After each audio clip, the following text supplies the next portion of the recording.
की शुरुआत होती है रसल नाम के एक आदमी से जो जेल में बैठकर अपनी कहानी बता रहा था। उसके मुताबिक उसने एक ऐसी डकैती को अंजाम दिया था जिसका पर्दाफाश आज तक कोई पुलिस वाला नहीं कर पाया। फिर वो शुरुआत से बताता है कि उसने इस कारनामे को कैसे अंजाम दिया। जिस दिन उन्हें बैंक में चोरी करनी थी उस दिन वहाँ कई देशों के नागरिक मौजूद थे। इसके बाद बैंक में एक आदमी आया जिसने सफेद यूनिफॉर्म और चश्मा पहना था। तभी उसके पीछे ऐसी ही यूनिफॉर्म वाले कई नकाबपोश लोग घुस आए और फिर पहले आदमी ने भी अपना चेहरा ढक लिया। उन्होंने तुरंत बैंक का दरवाजा बंद किया और अचानक अपने हथियार निकाल लिए, जिससे वहाँ मौजूद सभी लोग बुरी तरह डर गए। फिर चोरों ने वहाँ स्मोक बॉम्ब्स छोड़ दिए और तभी बाहर से गुजर रहे एक पुलिस वाले की नजर बैंक से निकल रहे धुएं पर पड़ गई। उसने तुरंत पुलिस को खबर कर दी, लेकिन तभी एक चोर ने उसे बंदूक दिखाकर धमकी दी कि उसने कई लोगों को बंदी बना रखा है। अगर पुलिस ने कुछ भी करने की कोशिश की तो वो सभी कैदियों को मौत के घाट उतार देंगे। इसके बाद उस पुलिस वाले ने जल्दी से पुलिस फोर्स बुलवाई और बाहर के लोगों को बैंक से दूर हटाने लगा।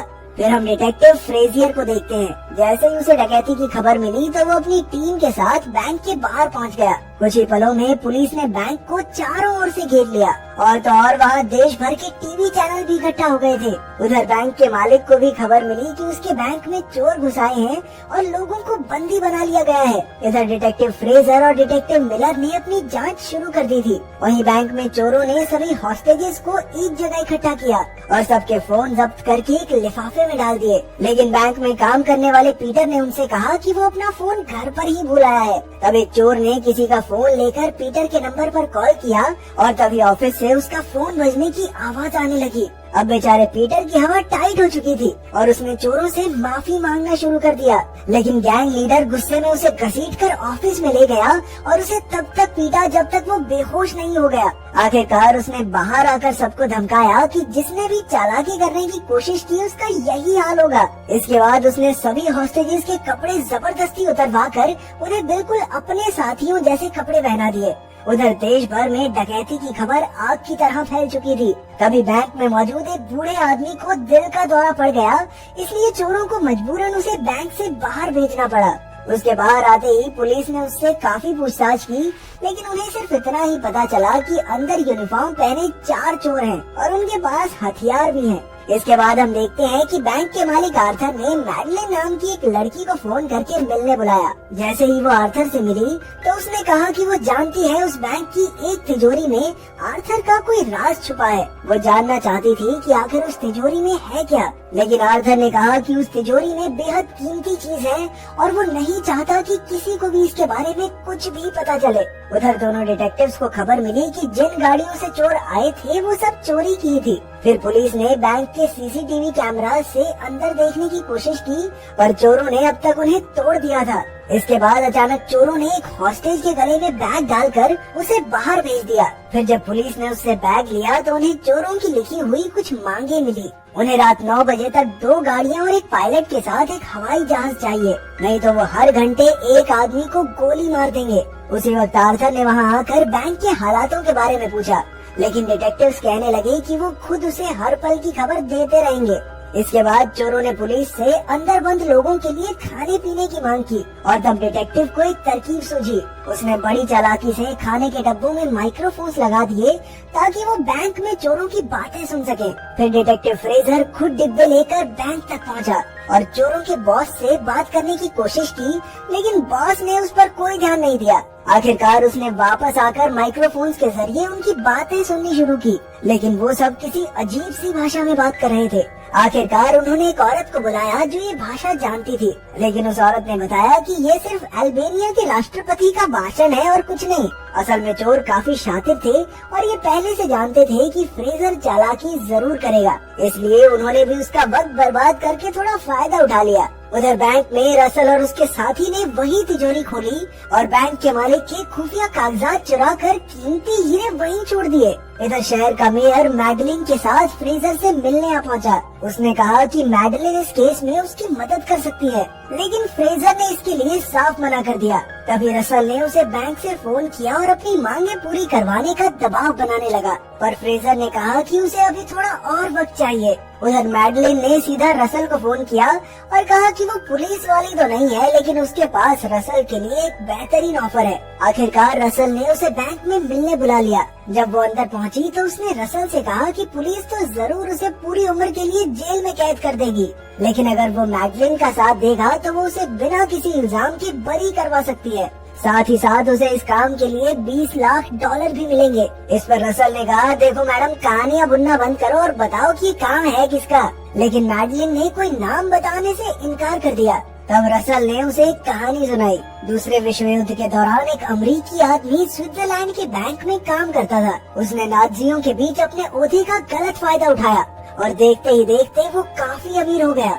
उसी पैसे से उसने ये बैंक खोला और वही ये आदमी है जिसने मैडलिन को उसके पास भेजा है। अब मैडलिन भी समझ गई कि आज उसका पाला एक टक्कर के आदमी से पड़ा है, तो उसने सीधे सीधे डील की बात की। उसे रसल को बचाने के बदले तिजोरी में रखे वो खुफिया कागज चाहिए थे। फिर रसल ने उसे एक कागज दिखाया, लेकिन उसने वो मैडलिन को देने से साफ इनकार कर दिया।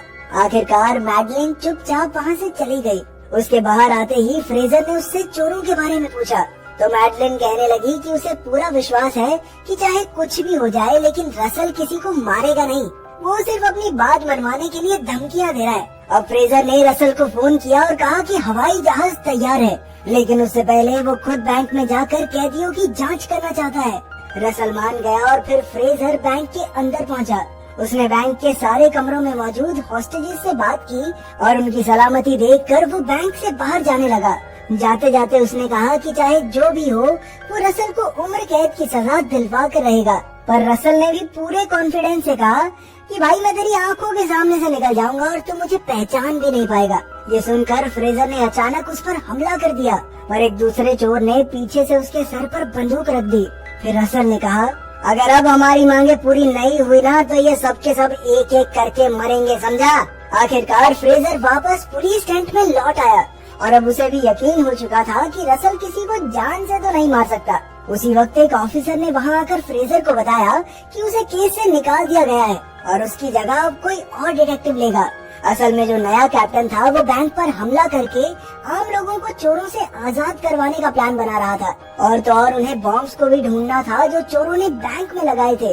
उधर फ्रेजर को अचानक चोरों के भेजे हुए बैग में एक डिवाइस मिला, तो उसे समझ आया कि अब तक वो चोर पुलिस की सारी बातें सुन रहे थे। उसने तुरंत कैप्टन को फोन करके बैंक पर हमला करने से रोका, क्योंकि चोर पहले से ही इस बारे में जानते थे। वहीं बैंक के अंदर चोरों की गैंग सच में पुलिस का सामना करने की तैयारी कर रही थी। उन्होंने सारे हॉस्टेजेस को इकट्ठा करके पहले माले पर भेज दिया और नीचे के माले पर जबरदस्त धमाके कर दिए। फिर उन्होंने सभी हॉस्टेजेस को रिहा कर दिया और खुद भी भगदड़ में उनके साथ ही बाहर आ गए। तभी कैप्टन ने सभी पुलिस वालों को गोलियां चलाने से रोका, क्योंकि अंदर फंसे सारे आम आदमी बाहर आ रहे थे। पुलिस ने सबको गिरफ्तार कर लिया और सीधा बैंक में घुसकर चप्पा चप्पा छान मारा, लेकिन उन्हें चोरों का नामो निशान तक नहीं मिला। हैरानी की बात तो ये थी कि चोरों ने पैसों को तो हाथ तक नहीं लगाया, और तो और उनके सारे हथियार भी नकली थे। अब वो समझ गए कि सारे चोर बाकी लोगों के साथ ही बाहर निकल गए हैं, इसलिए उन्होंने एक एक इंसान से कड़ी पूछताछ की। लेकिन इतनी कोशिश के बाद भी वो असली चोरों की पहचान नहीं कर पाए, क्योंकि उनके चेहरे तो किसी ने नहीं देखे थे। आखिरकार सरकार के ऑफिसर्स वहां पहुंचे और उन्होंने फ्रेजर को कोई सबूत न मिलने की वजह से केस बंद करने को कहा। फ्रेजर ने वहां तो हाँ कर दी, लेकिन वो इस केस को सुलझाए बिना मानने वाला नहीं था। उधर मैडलिन बैंक के मालिक आर्थर से मिली और उसे बताया कि रसल ने वो खुफिया फाइल चुरा कर अपने पास रख ली है, ताकि आर्थर उसके खिलाफ कोई कदम न उठा सके। असल में उस फाइल के अंदर आर्थर के खिलाफ सबूत थे कि कैसे उसने दूसरे विश्व युद्ध के दौरान यहूदियों के साथ बदसलूकी करके नाज़ियों से करोड़ों रुपए कमाए थे, और शायद इसी कारण से चोरों ने आर्थर से बदला लेने के लिए बैंक में डाका डाला। आखिरकार आर्थर ने खुद की सफाई में कहा कि वो काफी जवान था और सफलता का नशा उसके सर पर चढ़ गया था, जिस वजह से वो अच्छे बुरे का फर्क ही भूल गया। इसके बाद हम फिर से रसल को देखते हैं, लेकिन वो जेल में नहीं बल्कि एक छोटे से कमरे में था। असल में जब उसने तिजोरी से फाइल चुराई तो उसने बैंक के मालिक के बेशकीमती हीरे भी चुरा लिए थे और फिर वो बैंक के अंदर ही एक खुफिया कमरे में छिप गया। इस घटना के पूरे 1 हफ्ते बाद उसके साथी उसे बैंक से लेने आए, लेकिन तभी हम देखते हैं कि फ्रेजर भी बैंक में घुस रहा था और अचानक उसकी टक्कर रसल से हो गई। पर फ्रेजर उसे पहचान नहीं पाया और रसल धूम मचा ले गाता हुआ सीधा जाकर अपने साथियों की गाड़ी में बैठ गया। उधर फ्रेजर ने बैंक में आर्थर की तिजोरी खुलवाई तो वहाँ उसे एक हीरे वाली अंगूठी और एक कागज मिला जिस पर लिखा था अंगूठी का पीछा करो। अब वो सीधा आर्थर से मिलने पहुँचा और इस अंगूठी के बारे में पूछा, लेकिन लाजमी सी बात है कि आर्थर ने उसे कोई ढंग का जवाब नहीं दिया। फिर जब उसने मैडलेन से पूछा तो ये खुलासा हुआ कि असल में ये अंगूठी एक यहूदी परिवार की थी, लेकिन उनके एक दोस्त ने उनसे गद्दारी करके उन्हें नाज़ियों के हवाले कर दिया और खुद इस अंगूठी का मालिक बन गया। ये सुनकर आखिरकार फ्रेजर अपने घर लौट आया, लेकिन तभी उसने देखा कि असली हीरा तो उसकी जेब में ही था। तब उसे एहसास हुआ कि बैंक में जिस आदमी से वो टकराया था वो रसल ही था। आखिरकार रसल ने अपनी बात पूरी कर दी थी। वो उसकी आंखों के सामने से निकल गया और फ्रेजर उसे फिर भी पकड़ नहीं पाया। लेकिन रसल तो फाइल के अलावा कुछ चुराने आया ही नहीं था। वो जानता था कि फ्रेजर को पैसों की सख्त जरूरत थी, इसलिए उसने हीरा चुरा कर फ्रेजर की जेब में रख दिया ताकि उसकी थोड़ी मदद हो जाए। अगर वीडियो पसंद आई तो लाइक कर देना, चैनल को सब्सक्राइब कर देना। मिलते हैं अगली वीडियो में।